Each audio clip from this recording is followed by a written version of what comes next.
it's Lois. Today I'm sharing my mini journal book. This is very easy. You can easily include this to your personal journals. It's like a card, but it's interactive as well. If you want a tutorial on this, I can show you how to do it, but if not, you can enjoy me going through it, showing you all the pages, all of the corners of this mini journal book.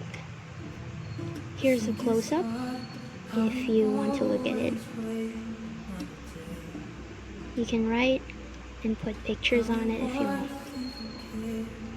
You can also include other things like pictures, personal letters, receipts, or tickets that you have collected.